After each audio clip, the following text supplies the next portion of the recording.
नमस्कार, मैं प्रेयसी। स्वागत है आप सभी का द प्रिंट लाइन्स में। भारत में डिफेंस का प्रोडक्शन 1 लाख करोड़ रुपए से अधिक हो गया है।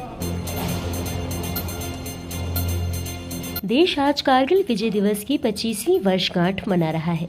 कारगिल विजय दिवस के मौके पर केंद्रीय मंत्री अश्विनी वैष्णव ने कहा, जिस तरह से पीएम नरेंद्र मोदी ने पिछले 10 वर्षों में रक्षा क्षेत्र में बड़े सुधार किए हैं, उसका परिणाम आज दिखाई दे रहा है।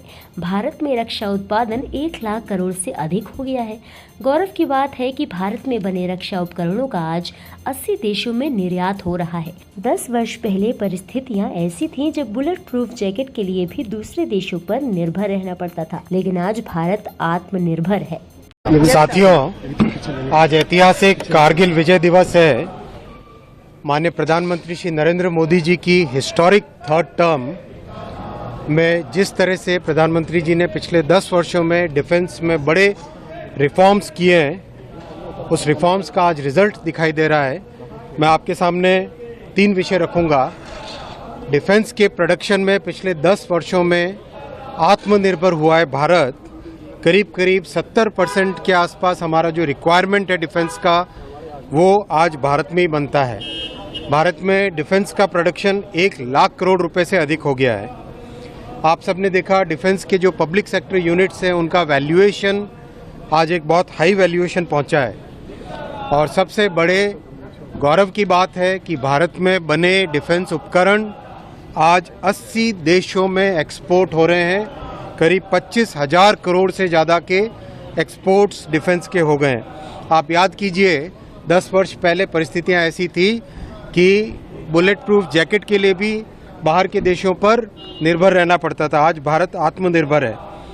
साथ ही साथ डिज़ाइन में भी लीडरशिप ली है भारत ने। 350 से ज़्यादा स्टार्टअप्स हैं। अपने भारत का स्वयं के डिज़ाइंस के इक्विपमेंट, इवन आर्टिलरी गन जैसी चीज़ें आज भारत में खुद में डिज़ाइन होके उपयोग में आ रही है, एक्सपोर्ट भी हो रही है। दूसरा विषय रखूँगा इंफ्रास्ट्रक्चर का। आपकी याद कीजिए, कांग्रेस के समय परिस्थिति ऐसी थी कि वहाँ डिफेंस मिनिस्टर बोलते थे कि सड़कें नहीं बनानी चाहिए, ऐसी हालत थी। आज प्रधानमंत्री श्री नरेंद्र मोदी जी ने बॉर्डर एरियाज़ में 6,800 किलोमीटर से ज़्यादा बॉर्डर रोड्स बनाई है। हमारी सेनाओं के लिए, डिफेंस फोर्सेस के लिए अच्छी railway connectivity, telecom connectivity, optical fibre, electricity, हर चीज़ की व्यवस्था की है।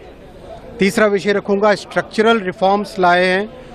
पहला CDS, जो बहुत लंबे समय से डिफेंस एस्टेब्लिशमेंट में एक इंटीग्रेशन के लिए CDS की एक बहुत बड़ी रिक्वायरमेंट थी, वो एस्टेब्लिश किया।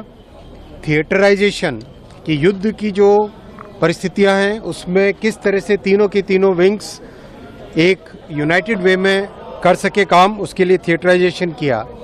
साथियों, अगर हम डिफेंस की बात करें, भारत की रक्षा की सुरक्षा की बात करें, कांग्रेस के समय में केवल स्कैम्स होते थे। भारतीय जनता पार्टी राष्ट्र प्रथम सदैव प्रथम के सिद्धांत पे चलती है। साथियों, कांग्रेस के समय सिर्फ फैमिली फर्स्ट की बात होती थी। आप देखिए, अंडमान एंड निकोबार आइलैंड में भी नाम परिवार के नाम पे रखे जाते थे उनके। भारतीय जनता पार्टी ने हमारे शूरवीरों के नाम पे, परमवीर चक्र अवार्डीज के नाम पे अंडमान एंड निकोबार में आइलैंड्स के नाम रखे हैं। ये ऐसे ही और भी अहम खबरों को देखने के लिए बने रहिए द प्रिंट लाइन्स के साथ।